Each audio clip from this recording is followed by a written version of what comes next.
कपड़े की, साबुन की, मैल की और पानी की बात करते हैं तो ये सब एक ही तल पर होते हैं। साबुन हो या मैल हो, दोनों पदार्थ हैं, भौतिक हैं, रसायन हैं, ठीक है ना। कपड़ा हो या पानी हो, ये भी वैसे ही हैं जैसा साबुन और मैल। यहाँ तक कि कपड़ा धोने वाला और कपड़ा भी एक ही तल पर है, क्योंकि वो भी भौतिक ही है। जिस हाथ से कपड़ा धोया जाता है और जो कपड़ा होता है उसमें एक समानता तो है ही ना, और वो बहुत मूलभूत समानता है। क्या समानता है? दोनों मटेरियल हैं, दोनों मटेरियल हैं, तो वो एक ही तल पर हो गए सारे। लेकिन गुरु और शिष्य के बीच जो घटना घटती है वो तलों का अतिक्रमण होती है। उसमें सब कुछ उसी तल पर नहीं हो रहा होता है जिस तल पर कार्यक्रम शुरू हुआ होता है। शुरुआत होती है एक तल पर, अंत कहीं और होता है।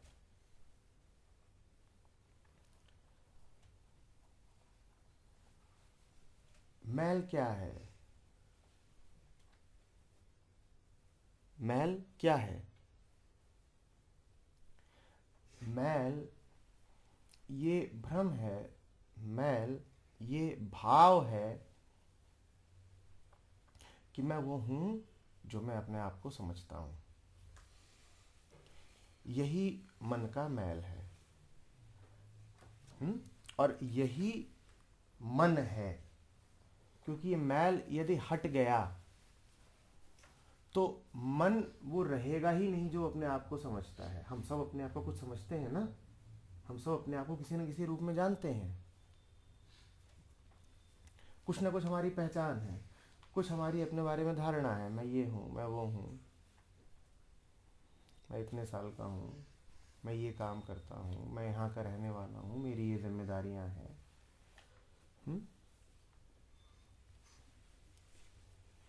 अपने आप को इस रूप में परिभाषित करके हम अपने आप को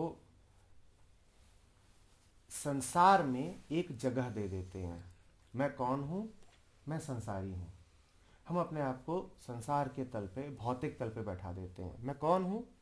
मैं संसारी हूँ, जिसका संसार में ये नाम है, ये धर्म है, ये काम है, ये परिवार है, ये समाज है, ये अवस्था है, ये अतीत है, ये आगे के लक्ष्य हैं। ये मैं हूँ, और ये जो मैं है ये भौतिक है। भौतिक है, इसका प्रमाण ये है कि ये मैं शुरू ही उसी दिन हुआ था जिस दिन शरीर ने जन्म लिया था, और जिस दिन ये शरीर नहीं रहेगा उस दिन ये मैं जैसी कोई चीज रहेगी नहीं। तो पूरी तरह से भौतिक है, मटेरियल है। जो जन्म लेता है माँ के गर्भ से वो मटेरियल होता है ना, भौतिक चीज। तो ये जो मैं है ये पूरे तरीके से क्या है? मटेरियल है, ठीक है ना। और इस मैंने अपने आप को एक मटेरियल प्लेन पर ही अवस्थित कर रखा है। बात आ रही है समझ में? यही मैल है, यही मैल है। ये जो मैल है इसकी अपनी कोई सत्ता नहीं है। आमतौर पे जब आप कपड़ा धोते हैं तो उसमें जैसे हमने कहा कि कपड़ा और मैल दोनों एक ही चीज होते हैं और दोनों को अलग अलग किया जा सकता है। ये तो आपका मूल्य है कि आप कहते हैं कि कपड़े में जो लग गया वो मैल है। कपड़े में ही एक दूसरी चीज लग जाए तो आप उसको कहते हैं कि रंग है, डाई है, और आप बहुत प्रसन्न भी हो जाते हैं। समझ रहे हो ना? और वही डाई अगर थोड़ा अव्यवस्थित तरीके से लग जाए तो आप कह दोगे ये मैल है। तो ये तो आपके मन के ढांचे और मूल्यों की बात है कि आप मैल को क्या परिभाषित कर देते हो। कुछ भी आपके लिए मैल हो सकता है, जो आपको पसंद ना आए वो मैल है। पर है कपड़ा और मैल एक ही। पहले दूर दूर होते हैं, ये कपड़ा है, ये कोई रंग है या धूल है, रंग भी हो सकता है, धूल भी हो सकती है, पसीना भी हो सकता है। वो जब इकट्ठे हो जाते हैं तो आप कहते हो कपड़ा गंदा हो गया। जब वो अलग अलग हो जाते हैं तो आप कहते हो कपड़ा साफ हो गया। अलग अलग होने पर भी दोनों की सत्ता बची रहती है। अलग अलग होने पर भी कपड़ा भी बचा रहता है और मैल भी बचा रहता है। और इनके अलग अलग होने में एक तीसरे तत्व का हाथ रहता है जो पानी कहलाता है। वो पानी भी बाहर से आया और अलग हो जाएगा और उसकी भी अपनी सत्ता बची रहेगी। लेकिन जब मन की दुनिया में घटना घटती है तो मामला इससे जरा हटके होता है। वहां क्या होता है इसको समझिएगा। मन की दुनिया में जब घटना घटती है तो मैल की मन से पृथक कोई सत्ता होती नहीं। आप जब सामान्य रूप से कपड़ा धोते हो तो कपड़ा साफ हो गया तो आपको दिखाई पड़ता है ना कि गंदगी अब ये रही और अब वो गंदगी बह रही है, वो गंदगी हट गई है, पानी के साथ चली जा रही है। ठीक ऐसा ही होता है ना। लेकिन मन की दुनिया में मैल आपको मन से हटकर कहीं दिखाई नहीं पड़ेगा, क्योंकि मन ही मैल है। आप कह नहीं पाओगे कि मन साफ हो गया और मन का मैल देखो वो बहा जा रहा है, क्योंकि मन ही मैल है। मैल ही जमा हो करके वो बन जाता है जिसको आप मन कहते हैं। इसीलिए मैल जब हटेगा तो न मैल बचेगा न मन बचेगा। जब मैल हटेगा तो न मैल बचेगा न मन बचेगा। और सामान्यतया जब आप कपड़ा धोते हैं तो जब मैल हटता है तो कपड़ा बचता है एक तरफ और दूसरी तरफ मैल और पानी। ऐसा ही होता है ना। मन की दुनिया में जब मैल धुलता है तो उसके बाद न मैल बचता है न मन बचता है। मैल था क्या? मैल मूलतः भ्रम ही तो था ना। भ्रम हट गया, उसके बाद वो कहां से बचेगा? आपको कुछ ऐसा दिखाई पड़ रहा था, आपने कोई ऐसी बात धारण कर ली थी जो है ही नहीं, वो धारणा हट गई, वो झूठा विश्वास था, वो टूट गया। अब उसको कहां से लेके आओगे दिखाने के लिए? अंधेरे में तुमको लग रहा था कि सामने कोई जानवर खड़ा हुआ है, रोशनी आई, तुम्हारा भ्रम टूट गया। अब वो जानवर तुम कहां से लेके आओगे? ये जो जानवर है, जो है नहीं पर लगता है, यही मैल है, यही मन है और यही मैं है। संसार क्या? जो अपने होने का आभास तो खूब कराता हो, लेकिन जैसे ही करीब जाकर के ध्यान से उसे देखो तो खोखला नजर आता हो। वही मैं है, वही संसार है, वही मन है। अब निश्चित सी बात है, जब ये मैल ही नकली था, सिर्फ भ्रम था, तो इस नकली मैल को हटाने के लिए कोई असली पानी तो नहीं लगा होगा।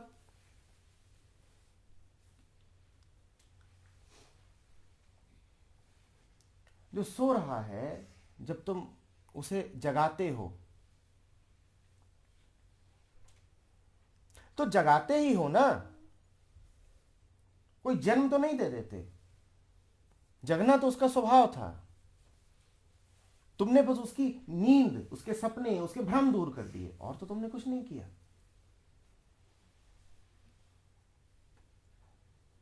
जो उठ गया, जो जग गया, जगने के बाद तुम उससे कहो जाओ अपने सपने लेकर के आओ, क्या वो ला पाएगा? ये बिल्कुल वही बात हुई कि जो जग गया उससे तुम कहो कि जाओ अपना मैल वापस लेकर के आओ, वो नहीं ला पाएगा। क्योंकि भ्रम चीज ही ऐसी होती है, जब तक होती है, जब तक भ्रम लग रहा होता है, तब तक उसमें बड़ी जान होती है, तब तक उसमें बड़ी ताकत होती है।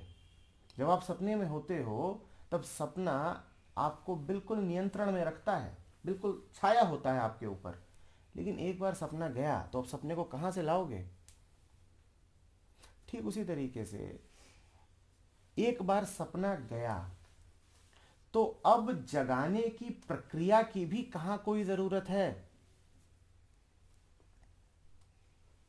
वो भी कहां से लाओगे? वो भी सार्थक मात्र तब तक थी जब तक व्यक्ति सोया पड़ा था, जब तक मन सोया पड़ा था। सोए हुए मन को ही गंदा मन भी कहा जाता है। ये सब एक ही बातें हैं। अध्यात्म की दुनिया में इनके लिए अलग अलग शब्दों का प्रयोग होता रहता है। सोया हुआ मन, गंदा मन। तो किसी असली पानी की जरूरत नहीं थी। भ्रम को दूर करने के लिए बस एक इशारे की जरूरत होती है। कोई असली व्याधि हो तो उसके लिए असली दवाई दी जाए। एक दफे मैंने आप लोगों से कहा था कि when the disease is unreal, then the diagnosis is the cure। दवाई नहीं चाहिए, मात्र ज्ञान, डायग्नोसिस, मात्र ये जानना कि तुम्हारी बीमारी नकली है। तुम किसी नकली बीमारी के भ्रम में घूम रहे हो और डॉक्टर के पास जाओ और वो तुम्हें असली दवाई दे दे तो तुम्हारा नुकसान हो जाएगा कि नहीं? अभी तो तुम्हें कोई ऐसा चिकित्सक चाहिए जो तुम्हें बस ये बता दे कि तुम व्यर्थ परेशान हो, तुम्हारी सारी चिंताएं व्यर्थ की हैं, तुम्हें कोई जरूरत नहीं है ये सब बोझ लेकर के घूमने की।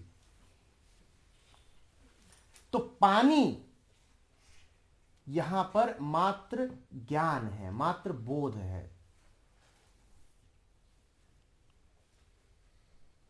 वो कहां से तुम्हें दिखाई पड़ेगा? अगर पानी दिखाई देने लगे, अगर कपड़ा साफ होने के बाद मैल और पानी दोनों बहते नजर आए, तो उसका तो अर्थ ये होगा कि पानी और मैल दोनों एक ही तल की वस्तुएं हैं। ये तो बड़ा अनर्थ हो जाएगा। फिर तो हम कह रहे हैं कि बोध और भ्रम एक ही तल के हैं। बात समझ में आ रही है? तो मैल गई, भ्रम था गया, और मैल के जाने के बाद कृपा करके ये न सोचें कि आपका पुराना कपड़ा बड़ा स्वच्छ होके सामने आएगा। चाहत हमारी यही रहती है कि गुरु के पास जाएं, हमारा अंतर वस्त्र, हमारा मन गंदा हो गया है, उसकी सफाई हो जाएगी।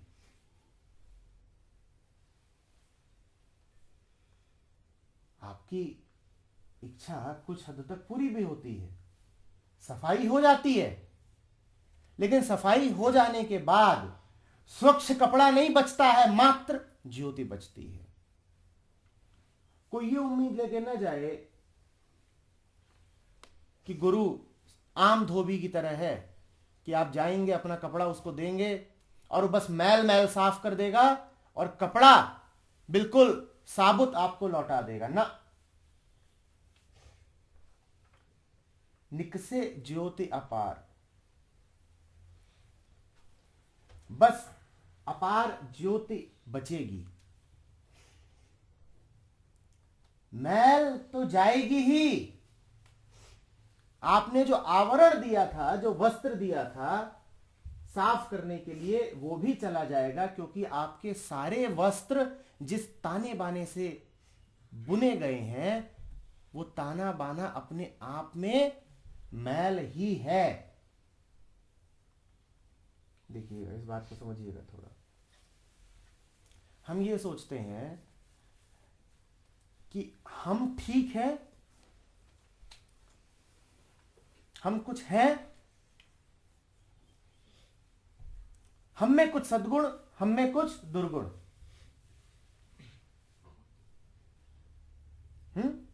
कि जैसे कपड़ा हो, कपड़े के ऊपर कुछ रंग रोगन किया हो जो सुंदर दिखाई पड़ता हो, तो आप उसको क्या बोलते हो? सद्गुण। और उसी कपड़े पर इधर उधर का धूल पसीना मिट्टी आके लग गया हो तो आप क्या बोलते हो? दुर्गुण। तो हमारे मन में जो मॉडल रहता है वो ये रहता है कि मैं कौन? मैं ये कपड़ा। और उसमें कुछ चीजें हैं जो मनोवांछित हैं और कुछ चीजें हैं जो मनोनुकूल नहीं है। तो हम क्या उम्मीद लेकर के जाते हैं गुरु के पास कि वो क्या साफ करेगा? हम क्या उम्मीद लेके जाते हैं? कि वो सिर्फ मैल साफ कर देगा। ठीक है ना? और किसी भी सामान्य धोबी के यहाँ होता भी यही है। सही बात तो ये है कि आप धोबी के यहाँ जाएं और वो मैल तो साफ करे ही करे, रंग भी साफ कर दे आपके कपड़े का, तो आप उसके ऊपर चढ़ जाओगे। आप कहोगे कि तुझे मैंने एक सीमित काम के लिए रखा है। वो सीमित काम क्या है? और तू बस उतना ही करेगा जितना मैं चाहता हूं। और आपकी बात बिल्कुल ठीक भी है, क्योंकि धोबी आपका सेवक है। आप धोबी से ऊपर हो। आपने धोबी को नियुक्त करा है अपनी इच्छा अनुसार कुछ काम करने के लिए। एक अर्थ में आप धोबी के मालिक हो, स्वामी हो। गुरु के साथ किस्सा दूसरा है। वो आपका सेवक नहीं है, वो आपकी इच्छा अनुसार काम नहीं करेगा। पहली बात तो धोबी के पास आप जाते हो, गुरु के पास आप स्वयं जाते नहीं, वो खुद आपको खींचता है। पहली बात तो कि धोबी के पास तो आप जाते हो कि चल तू जरा मेरे हिसाब से काम कर दे। गुरु के पास आप खुद कभी नहीं जाते। उसकी इच्छा होती है तो खींच लेता है आपको। और दूसरी बात ये कि धोबी आपके कपड़े के साथ बस वो सब कुछ करेगा जिसकी आप अनुमति देंगे, जो आप चाह रहे होंगे। गुरु तो कपड़े के साथ कुछ और ही कर ले जाएगा। हम क्या हैं? हम परतें हैं। हम एक के बाद एक कपड़ों की परतें हैं। हम आवरण की परतें हैं। हम संस्कारों की परतें हैं। उसको ही कपड़ा कहा जाता है, कपड़ा और कुछ नहीं है। हमारा भ्रम यह रहता है कि परतें ठीक हैं, उनमें बस थोड़ा सा कुछ गंदा हो गया है। हमें ये समझ में नहीं आता है कि परत थोड़ी सी गंदी नहीं है, परत पूरी की पूरी ही गंदी है। तुम में कोई दुर्गुण नहीं आ गया है, दुर्गुणों का नाम ही तुम हो। अंतर समझिएगा। हम कहते हैं कि मैं हूं ठीक ठाक और मुझ में कुछ बीमारियां आ गई हैं, मुझ में कुछ कमजोरियां आ गई हैं, मुझे कुछ भ्रम रहते हैं, बाकी मैं ठीक हूं। उन भ्रमों के अलावा बाकी मैं ठीक हूं। मैं ठीक ही नहीं हूं, बहुत बढ़िया हूं, क्योंकि उनको यदि हटा दो तो मुझ में क्या बचते हैं? सद्गुण। तो हमें गर्व भी रहता है। हम कहते हैं देखो ये सब मेरी कमजोरियां हैं और बाकी जो बचा वो सब क्या है? मेरी ताकतें। हम अपने आप को इसी रूप में देखते हैं।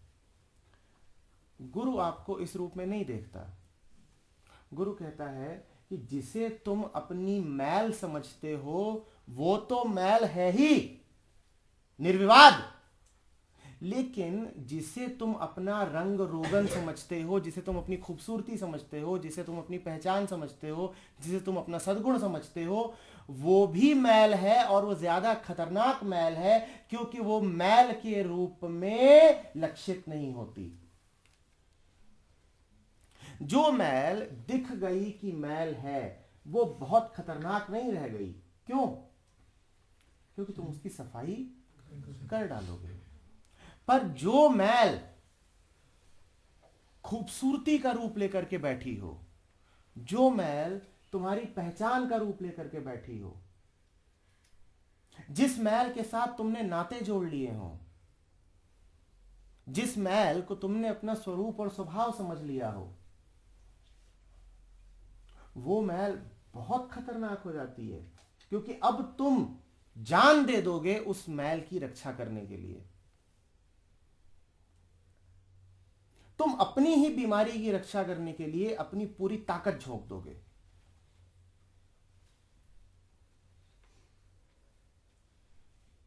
तो गुरु उस मैल को साफ करने में बहुत उत्सुक रहता भी नहीं,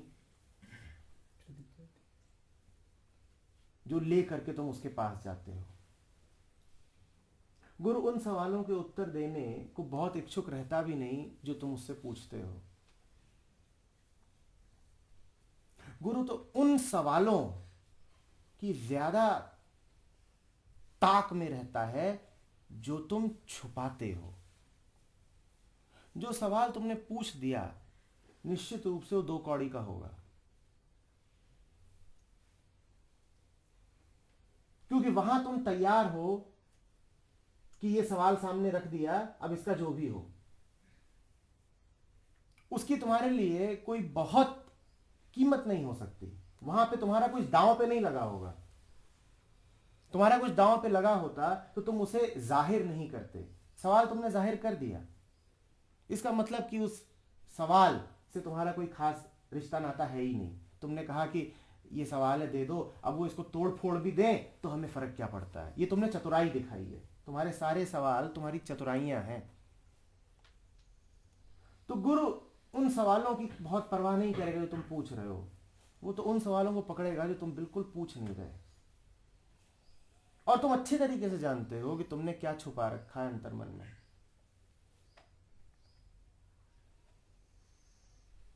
बात समझ रहे हो? जैसे कि कोई कपड़ा हो और उस पर कोई कलाकृति बनी हो, कोई डिजाइन बना हो जो तुम्हें बड़ा पसंद हो, तुम उसकी रक्षा करना चाहते हो। तुम उसको थोड़े ही प्रस्तुत करते हो कि अरे धोबी मेरा ये पसंदीदा डिजाइन भी धो देना। तुम उसको नहीं प्रस्तुत करते, या करते हो? पर गुरु का काम है उसी डिजाइन को धो देना, क्योंकि वो जो डिजाइन है वही तुम्हारा पैटर्न है, वहीं पे तुम्हारा चित्त अटका हुआ है, वही तुम्हारा गहरा संस्कार है। और वो जो तुम्हारा पूरा आवरण है, वो जो कपड़ा है तुम्हारा, वो पूरा का पूरा ही उन्हीं चीजों का बना हुआ है जो तुम्हें पसंद है, जिनसे तुमने तादात्म्य स्थापित कर लिया है।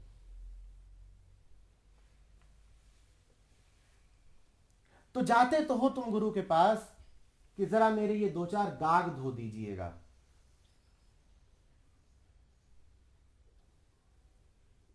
दाग तो धुलते ही हैं, तुम भी पूरे पूरे धुल जाते हो, वापस ही नहीं आते। कपड़ा ही पूरा साफ हो जाता है। धोबी क्या साफ करेगा कपड़े को? धोबी तो साफ करता है, तो साफ करने के बाद भी कपड़ा बच जाता है। गुरु साफ करता है तो साफ करने के बाद कपड़ा भी नहीं बचता। मैल कैसी? यहां तो कपड़ा भी गया, साफ हो गया, कुछ नहीं बचा, नग्न हो गए पूर्णतया। और तुम्हारी उसी नग्न अवस्था का नाम है अनंत ज्योति, क्योंकि वही हो तुम स्वभाव रूप, मात्र प्रकाश, मात्र ज्योतिपुंज। ये जो अपार ज्योति है ये तुम थे ही, ये तुम्हारे कपड़ों के नीचे छुपी रह जाती है, और यही तुम्हारी त्रासदी है। तुम प्रकाश बाहर बाहर ढूंढने के लिए परेशान होते हो, तुम समझ ही नहीं पाते कि तुम खुद प्रकाश पुंज हो, लेकिन उस प्रकाश को तुमने अपने ही आवरणों के नीचे आच्छादित कर रखा है। और तुम्हारी आंखें सदा बाहर की ओर देख रही हैं कि किसी तरीके से थोड़ी रोशनी मिल जाए तो मार्गदर्शन हो जाए, किधर को जाऊं कुछ पता चल जाए।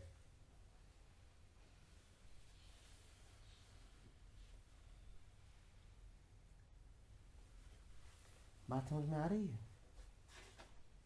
हमने 2-3 बातें बोली हैं। पहला, मैल क्या है? मैल और मन का रिश्ता क्या है?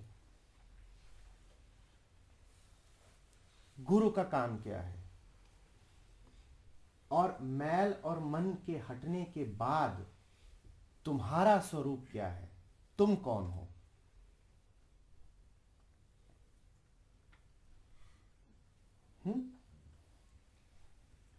ये जो अपार ज्योति है, ये हमारे आम भौतिक तल की नहीं है। इसमें कोई बंटवारा नहीं होता। संसार के तल पे तो ऐसा प्रतीत होता है कि शिष्य, गुरु और सृजनहार ये अलग अलग हैं। गुरु धोबी, सिख कापड़ा, साबू सृजनहार की तीन इकाइयां हो जैसे, ये संसार के तल पे दिखाई देता है। हाँ, और तुम्हें भी ऐसा ही दिखाई देगा जब तुमने शुरुआत करी होगी, जब तुम अभी अभी आए होगे कि मैं गंदा हूं, ये 2-4 धब्बे हैं, इनकी सफाई करनी है, तो तुम्हें तीन अलग अलग इकाइयां दिखाई दे रही होंगी। कौन तीन अलग अलग इकाइयां? मैं, गुरु, परमात्मा। मैं, गुरु और परमात्मा। लेकिन मैल गया नहीं कि फिर सारे भेद खत्म हो जाएंगे, ये तीन इकाइयां तुम्हें दिखाई ही नहीं पड़ेंगी। क्यों? क्योंकि मात्र प्रकाश बचेगा। जो तुम वही गुरु, जो गुरु वही परमात्मा, तीनों एक हो जाते हैं। अलग अलग दिखने का कारण ही मैल है। यही तो परम भ्रम है ना, कि कुछ भी अलग अलग है। यही तो भ्रम है ना कि तुम गुरु से अलग हो और गुरु परमात्मा से अलग है। यही तो भ्रम है ना कि परमात्मा कुछ है। जब भी तुम कहते हो कि कुछ है, तो तुम उसको एक सीमित इकाई बना देते हो। यही तो भ्रम है ना कि तुम कुछ हो, छोटे से, नन्हे से, कमजोर, सीमित।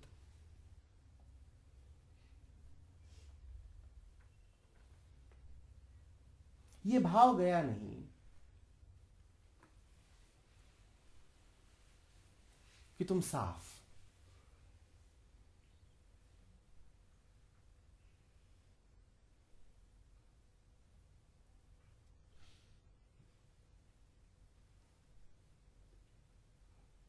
उस सफाई में ना कोई चिंता है, ना कोई बोझ है।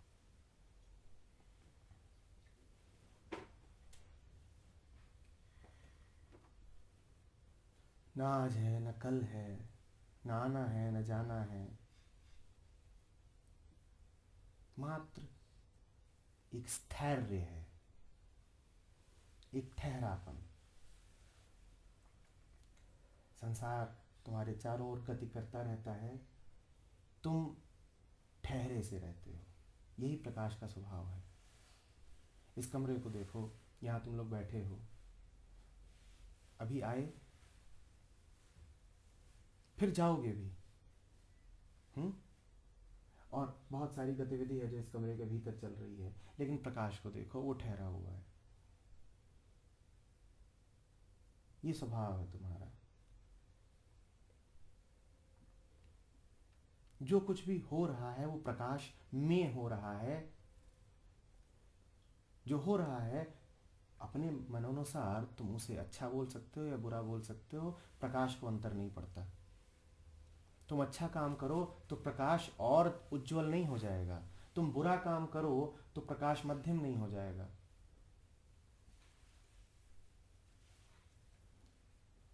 तुम आओगे अंदर तो प्रकाश कम नहीं हो जाएगा, तुम जाओगे बाहर तो प्रकाश ज्यादा नहीं हो जाएगा। वो बस है। आना जाना, उठना बैठना संसार का लगा रहता है, उसकी मौजूदगी बस है। गुरु के सामीप्य का या परमात्मा द्वारा धो दिए जाने का अर्थ यही है कि मुझे कुछ ऐसा मिल गया है जो अब जाता ही नहीं, वो बस है, लगातार है।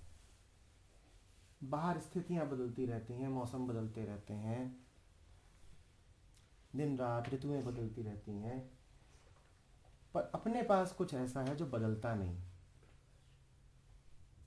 हमारे हाव भाव बदलते रहते हैं, हमारी उम्र बदलती रहती है, हमारे संबंध बदलते रहते हैं, पर भीतर कोई ऐसा नाता जोड़ लिया है जो बदलता नहीं।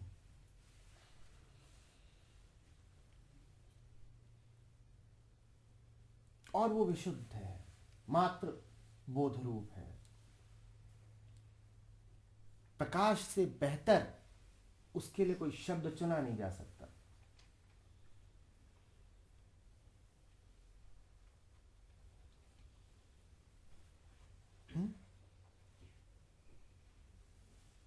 तो जैसा तुमसे कह रहा था मैं कल कि हम आमतौर पे कैसे होते हैं, जमीन पे पड़ी रेत की तरह, कि हवाएं आई उड़ा ले गईं। देखे हैं ना वो रेत के टीले, वैसे होते हैं। अभी यहाँ है, हवाएं आई उड़ा ले गईं, थोड़ी देर में वहां नजर आते हैं। अपना हमारा कुछ होता नहीं, कोई स्थैर्य होता नहीं।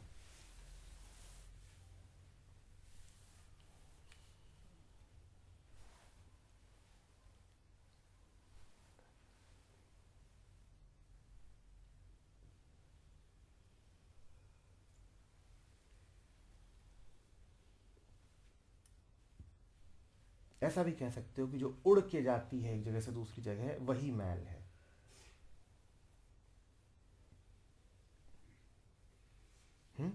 जिसको तुम कहते हो ना कि मन बदल गया, ये जो चीज है जो बदल जाती है, यही मैल है।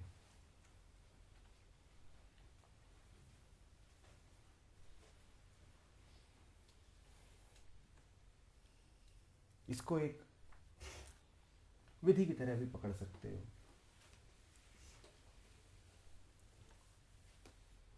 जिसको भी बदलता देखो, जो कुछ भी बदलता देखो, उसी को समझ जाओ कि मैल है। और जिस क्षण में तुम ये समझ रहे हो कि जो भी कुछ बदलता दिखाई दे रहा है वो मैल है, उस क्षण में तुम उसके साथ हो जो बदल नहीं रहा। तुम उसके साथ नहीं होते तो तुम ये कभी समझ ही नहीं पाते कि जो बदल रहा है वो मैल है।